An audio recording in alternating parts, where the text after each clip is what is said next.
Good evening, everyone. Hi everyone! Welcome to Daldalang Walang Curfew! Usapang di nalalockdown. Welcome to QuaranTalk! QuaranTalk. Good evening, Hi! Aya. How are you? Alive and well. you, Yeah, alive and well then. It's the 100th day of quarantine. yeah, it's been a while. Alright, so Jules, it's another night of kwentuhan, no? It's just a casual conversation really for about everything that's been concerning the public amid this quarantine and this pandemic. But before that, let's give our viewers some updates on the COVID-19 tally. All right, so let's begin with the tally coming from the DOH. So total cases for today. Yesterday po, lumagpas na tayo sa 30,000. So today, we're on the 30,682. Death toll at 1,177. And total recoveries at 8,143. Right. The new record for today is at 630. 632 new confirmed cases. 8 deaths were reported, and 250 more patients have recovered. That's the new data from the Department of Health. Globally, we have 8.9 million cases, 467,636 deaths worldwide, and 4.4 million of the 8.9 million cases have recovered. So that's about 50%. Yeah, and just on news overseas, South Korea is now battling their second wave of COVID-19 cases. Diba? Around, So it's official already. yes. They said nag-peak ulit ang second wave, ang COVID-19 cases sa South Korea beginning of May. Ayan. So, dahil daw yan sa isang holiday weekend. So Okay. now they're seeing another rise of COVID-19 cases there. Yeah, and at the moment, here in the Philippines naman, the President together with several members of the IATF and his cabinet are meeting right now, are actually addressing the people. So maraming mga points na lumalabas. For one, he gave an opportunity for DOH Secretary Duque to defend himself regarding the allegations kasi ongoing nga po ang investigation ng ombudsman. But President Duterte said, and I quote, "I am very sure and I placed my reputation kay Secretary Duque na walang pagnanakaw na nangyari. So itataya ko ang reputation ko as president." So ganun po ka-sure si President Duterte na malinis ang paglilingkod ni Secretary Duque. Kasi 'di ba maraming mga allegations na nilalabas, in-investigate ang ombudsman. Yes, oo. Kasama dyan bukod dun sa delayed reporting of cases, delayed tally, delayed response, at sa mga issues surrounding the benefits for healthcare workers, kasama din dyan ang pag-track sa money trail through the DOH and DBM. So kasama din yan sa mga isasabina na documents ng ombudsman. And tingnan natin kung ano magiging outcome ng probe na yan. Let's go just to another trending topic for the past couple of days. Yes, and this is trending on social media. Tama ba, Eya? Pareho tayo ng pinag-uusapan. Yes. Right. Okay. So, sobrang trending po ito dahil nga for the past days, last week, Eya, si Kakie Pangilinan, ang daughter ni Senator Kiko Pangilinan and ni megastar Sharon Cuneta, ay naging vocal regarding her stand against rape. Diba? Kasi this is regarding parang palitan ng mga salita with journalist or announcer Ben Tulfo about his stand on rape. So maraming nag-reaction yung mga audiences and ilan na nga lang dito yung mula sa comment section. Particularly this man in the name of Sonny Alcos. So this is a bit medyo worrisome yung comment niya pero nakikita nyo ngayon sa screen yan po yung sinabi niya sa comment section. Siyempre, bilang nanay, si megastar Sharon Cuneta, galit na galit. Talagang gagawa siya ng paraan para maimbestigahan. At apparently, lawyer niya pala, si DOJ Secretary Guevara, and she will try all her best para maimbestigahan itong si Sonny Alcos na apparently based sa United Kingdom. Mm-hmm. Yeah, actually, that's concerning, Jules. And I'm surprised. I haven't seen this material that you're flashing on screen, the one in blue, because I think I saw a different version of a quote from Mr. Alcos na parang he specified the age na parang sana minor siya. Yeah. And it's a bit longer than this one, no? Mm. And surprisingly, if you look at the thread actually on Twitter, marami pang lumalabas na other comments from other accounts From other with the people. same content. It's just a different name and a different face. Real people. So it's possible also that this could be a coordinated mobilization of online accounts, typing the same things or posting the same things. But what's for sure is that this person or at least one of them should be held accountable and hopefully magkaroon ng justice for not just this case, no, kasi marami ring cases yung ganito rin yung experience na there are threats and then some people just keep quiet about it. Some people can't actually fight back and some people can't actually go and take legal measures about it. So yes, this is something that's this is progress in a way for at least for this case. And bigay lang natin, Jules, yung side ni Senator Kiko Pangilinan in an interview with ABS-CBN. He said that the family is considering their next steps while they're waiting on the Department of Justice's decision on what to do next also. So yeah.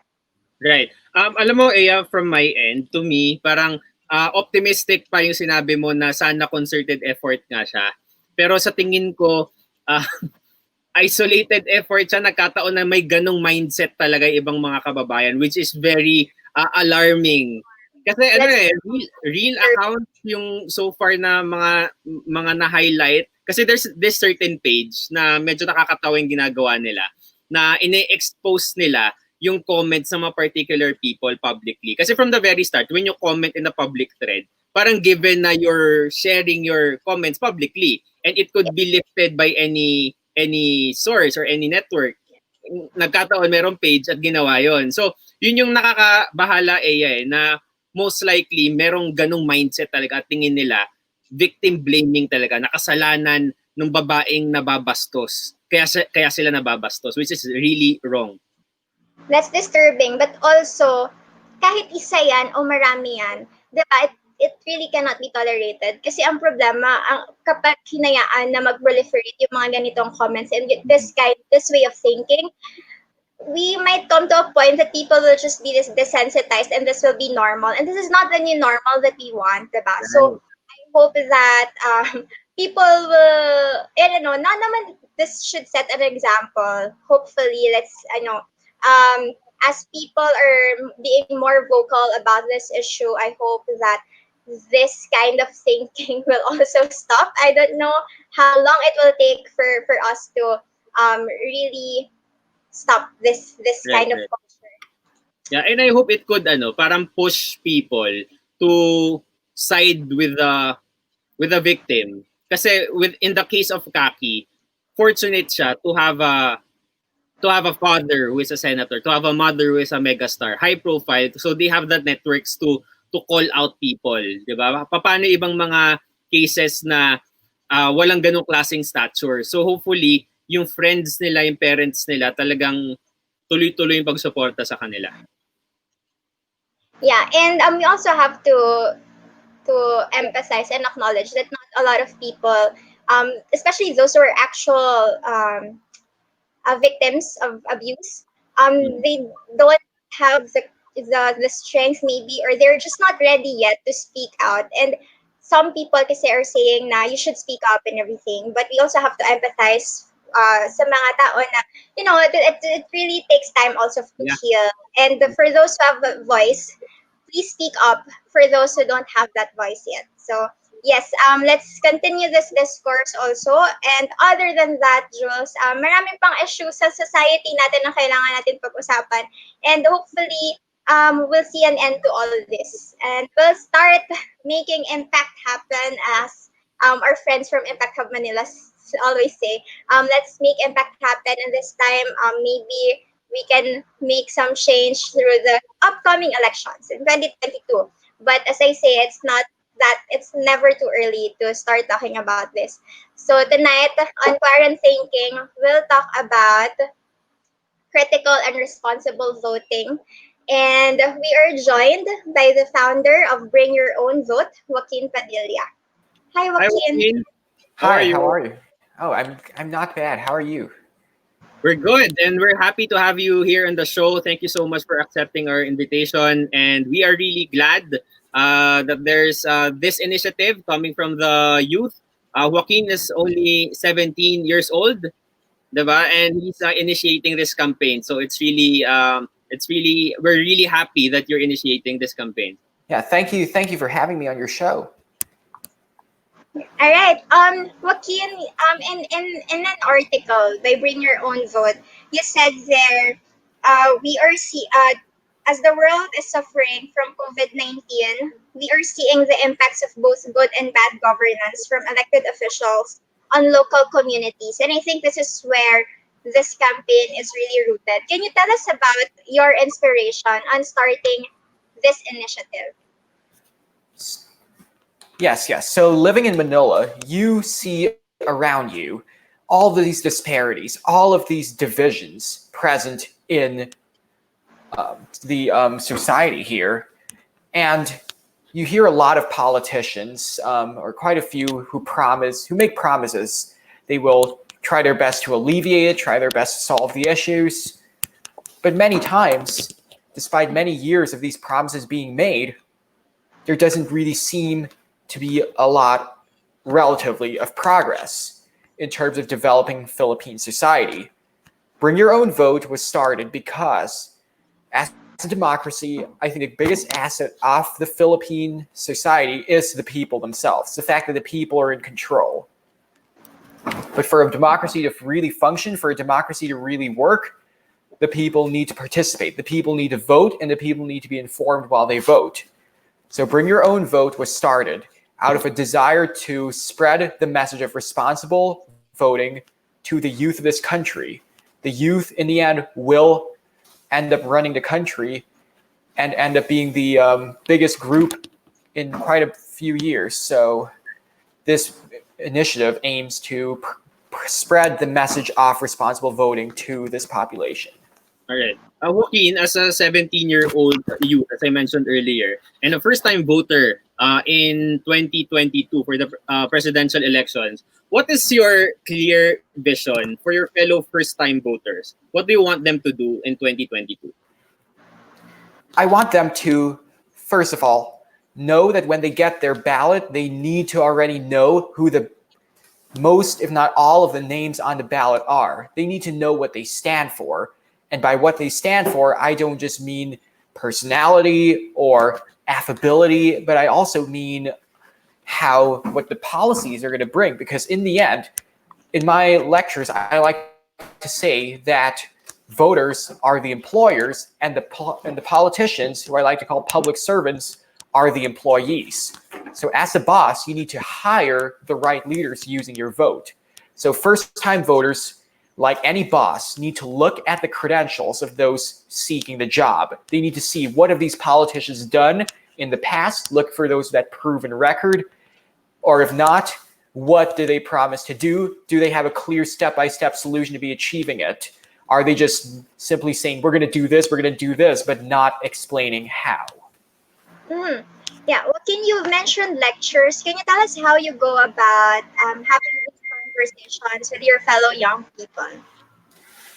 Yeah, so Bring Your Own Vote has organized lectures in various settings of youth. We have given lectures to households, kasambahays. We have also given to trade schools, public schools, science high schools, a wide variety of different voters. But the message is always consistent. because no matter where you come from, you are a voter in this country. And the lectures aim to spread that message of responsible voting to a wide swath of the population in this way. Okay. Joaquin, you mentioned earlier that you want to urge your fellow young voters to check the positions, the stands of several candidates before voting. So, have you created a set of standards or values that you want to maybe promote that your fellow voters could follow in 2022? Yes, so in the end, a politician, a public servant that is doing their job very well will, as I mentioned before, the first important is the proven record. If they have it, they are likely to continue it. But also, another thing that's often overlooked is they need to also see what they are doing when it's not election season. There are quite a few politicians who, I like to say, they disappear when they're not on the ballot, but suddenly when there's an election, there's all these public works projects, there's all these infrastructure growth projects with the politician's name on it. So it's all about constant vigilance. The voters need to always monitor, read the news, and in fact, fake news is a huge problem. They need to read multiple news sources to really get an understanding of the political situation in their area, in their country, and see, are these politicians really responsive? Another thing, of course, is direct responsiveness. Some politicians actually have constituent events. They go to their constituency quite a bit and engage with constituents and voters, not just political supporters of the current politician, because they represent everybody, even the ones who did not vote for them. So in the end, they also need to make sure every voter, is this politician actually responsive to the boss, who are all the voters? Yeah, I like that term, constant vigilance. So, Wakian, as you go about your work on Bring Your Own Thought, what are the barriers that you see that may be standing in the way of us having a more critical and more responsible electorate? I think in the end, it stems from the fact that the current status quo, the current situation is that many politicians, or quite a few actually, feel that they can campaign using methods based simply on their personalities or elements that have nothing to do with their governance ability.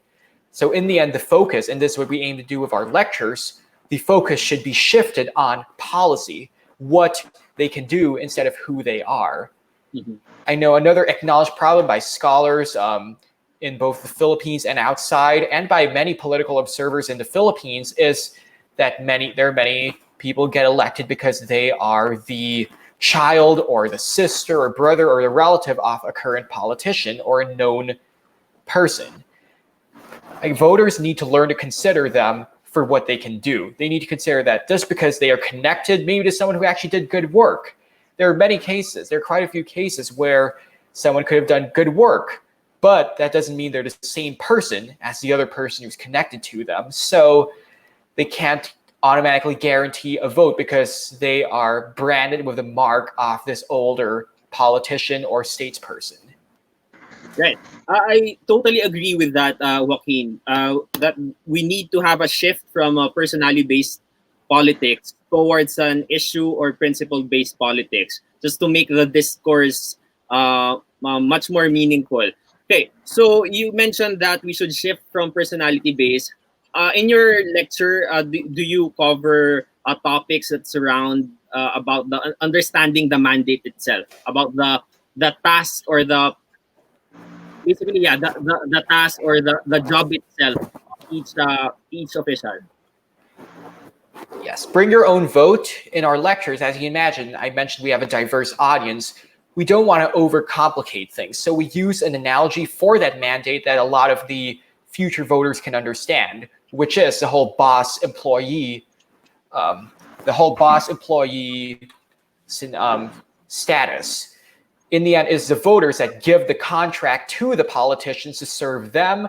They're the ones who chose and hired them, and they're the ones who can fire them in the next election if they don't do a job properly.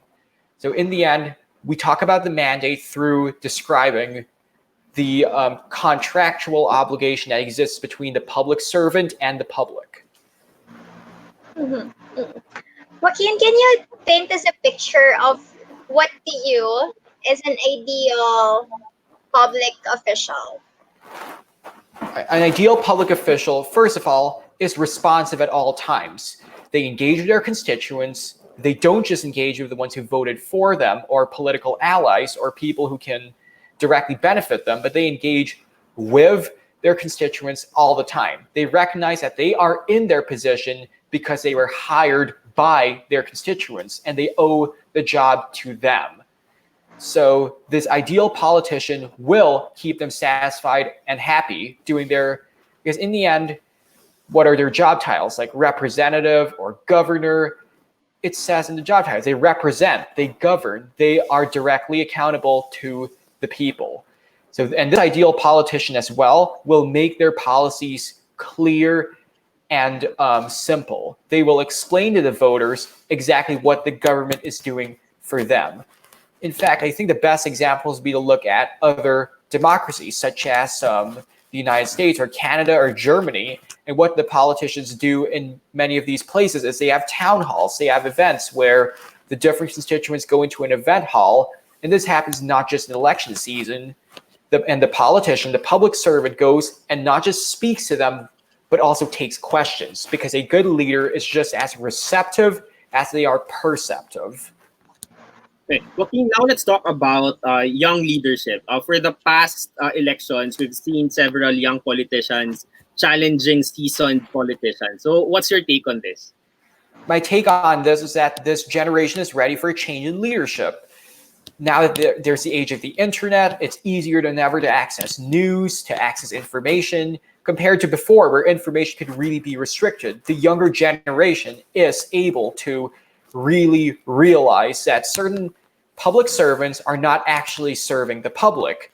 And that's why you have all of these young politicians, young political aspirants who are challenging these established politicians, and in some cases actually winning, because now that the young people are growing and growing every election as to how much of the electorate they compose, the young people can now really say, we've had enough. We now know, we are informed, we are putting this person in because they understand much better what we are going through. Right. Thank you, Joaquin, for those insights. Before we wrap up, maybe you can share your call to action for our fellow young people, especially as we reach the opening of the registration periods for elections. Of course, this election is going to be a crucial one in the country's history. If you think about it, every single law, every single policy, every single service in this country has been the result of an election putting people in power. A little more than 30 years ago, the country experienced the People Power Revolution on EDSA, which is a clear demonstration of what happens when the people are not satisfied with the current situation, and clearly demonstrated that in a democracy in the Philippines, the power does belong with the people. So it is up to the people, especially the youth, who are more informed than ever and more numerous than ever, to utilize that power, to take the spirit of the People Power Revolution and apply it at the ballot box. Apply it by casting an informed and responsible vote. Okay, Joaquin, for the last time, before we let you go, I'll show you a meme. This has been going around social media. So I just want to hear your take on this. This is regarding people who chose not to vote because they think that their votes wouldn't matter. So here it is. What do you think about this? Well, I think it's honestly, sadly, a very prevalent mentality in many places, not just in the Philippines, but many places around the world. And it is what causes many times these elections to not work out the way the people wanted. In the 1985, 1986 snap elections, the margin was small. These people who were voting in the end for Cory Aquino could have said, oh, Ferdinand Marcos is going to win anyway, like he's won the past many times in the past. So we might as well not vote. It won't make a difference. But they still voted, and it did. It changed the direction of the country. This can also be applied in many elections to go. There are so many races, not just presidential. That's the thing. A lot of people focus just on presidential, which has millions of votes cast. It's an important election, yes, but there are many other positions in government that wield a lot of influence. Senators, representatives, even local government units, mayors. We're seeing the importance of local government especially in this time of the coronavirus. We're seeing how some local governments are actually getting higher ratings for their response than others. In the end, it's the job of the people to keep that in mind when they cast their ballots. But if people think, oh, we won't vote, they're not just missing out on because it won't make a difference. They may be thinking, oh, this is a presidential race decided by millions of votes, but they're forgetting that these small municipal races that have huge impacts, as we could see in the time of COVID-19, actually are decided by a few votes. So in the end, every single vote counts, every single vote matters, and every single vote shapes the direction of not just the country, but your own local community and you as an individual as well. Right. That's very concise, no? Coming from Joaquin. So Joaquin, really, come election day, the youth strength would really show in our numbers. And really hope that more young people would really register and go out and vote in 2022.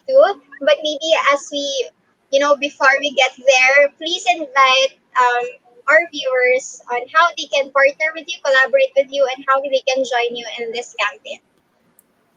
Yeah, so in the end, I would like to invite all of you to like our Facebook page, Shots of Social Science, and which is linked, actually, thanks Ia for displaying it, which is linked on the below website, bringyourownvoteph.com. In addition to a link to our Facebook page where you can like and engage with the content, it also contains our guide, our PDF guide in English and in Tagalog on how to vote responsibly, and Bring Your Own Vote 6 pointers on how to do your research before heading into election day. So please check out the website. It contains all the information you need for casting that informed and responsible vote that we always talk about and I've always promoted.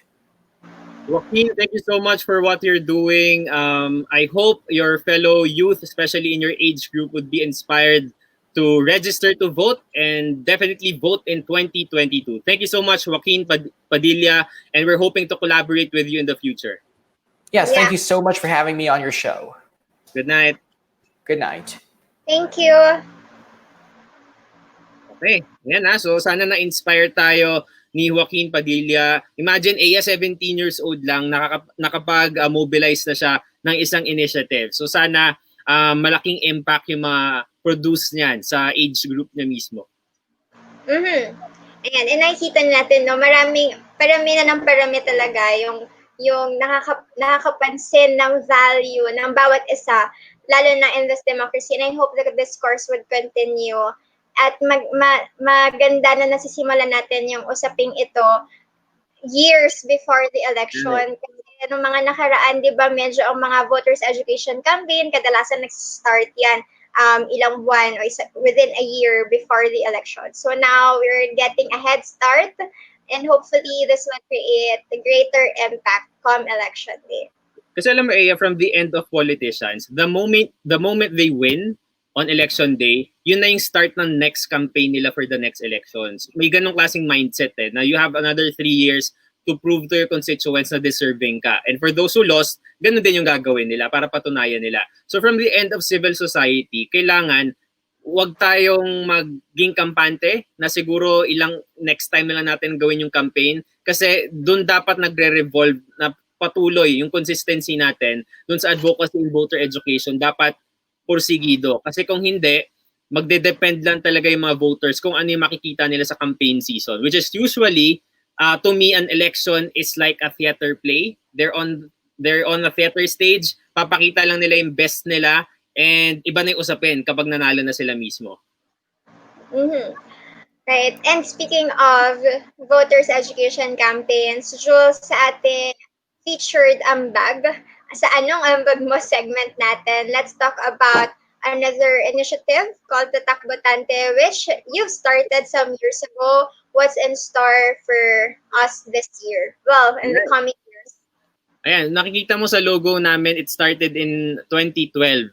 Okay, so this was an initiative when I was elected in the University Student Council in UP Diliman. Then we partnered with the UP NCPAG Student Government and UP ADCOR. So ADCOR ang nag-design nitong logo na to.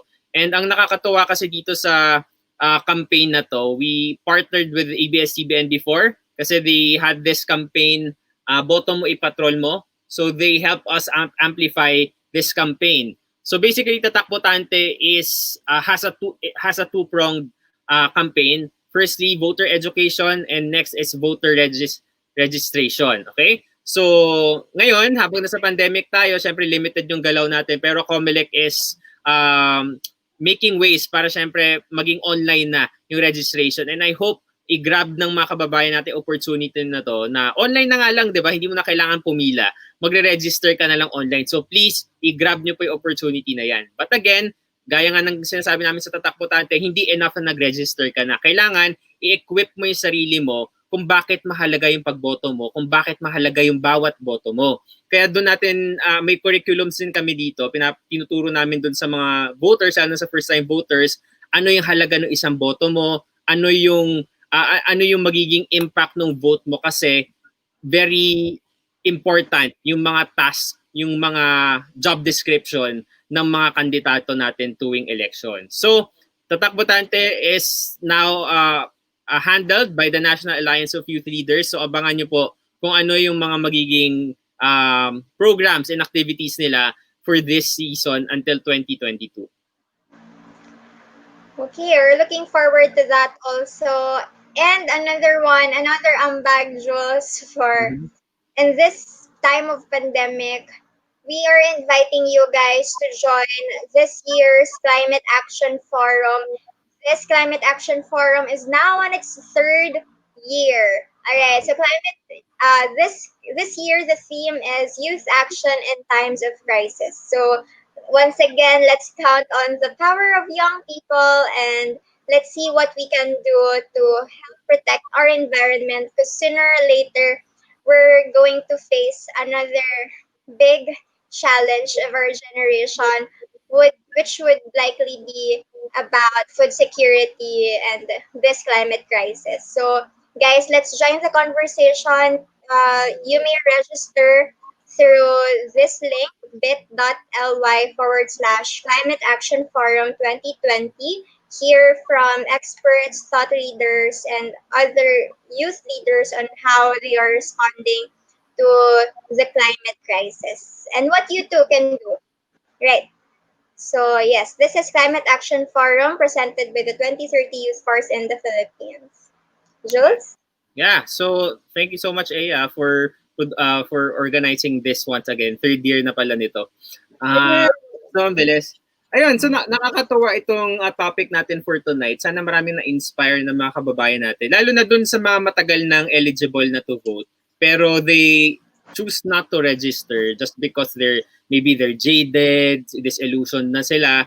Siguro, let's try to have a new mindset. Isipin natin yung magiging future ng Pilipinas. Kasi diba, yung sa akin ngayong take ko dito, it's not a popular insight. But to me, kung reklamo ka na reklamo and you have the right naman na magreklamo talaga, pero from the very start, eligible ka to vote and to register but you did not, I think there's a problem with you as well. Kasi diba, elections is ito yung very direct way of governance mo. This is your direct way to participate in governance, but you chose not to participate. So please exercise your right to vote. This is your duty for the country.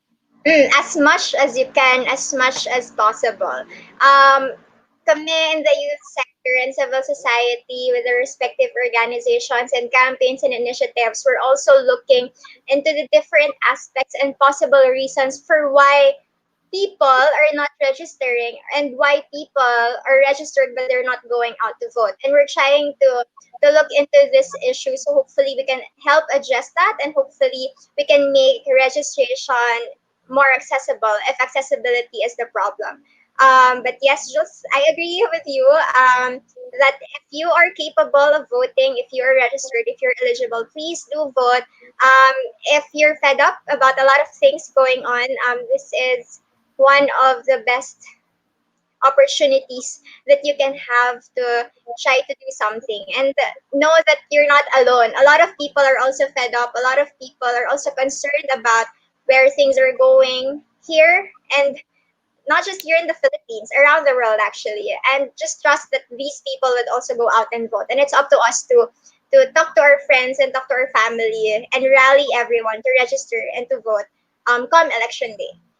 And yes, and I hope that you guys would also start looking, monitoring the news and being as updated as possible into everything that's going on. Engage in discussions and conversations and see how you can do something and what you can do about it. And at the very least, please really think about the elections in 2022.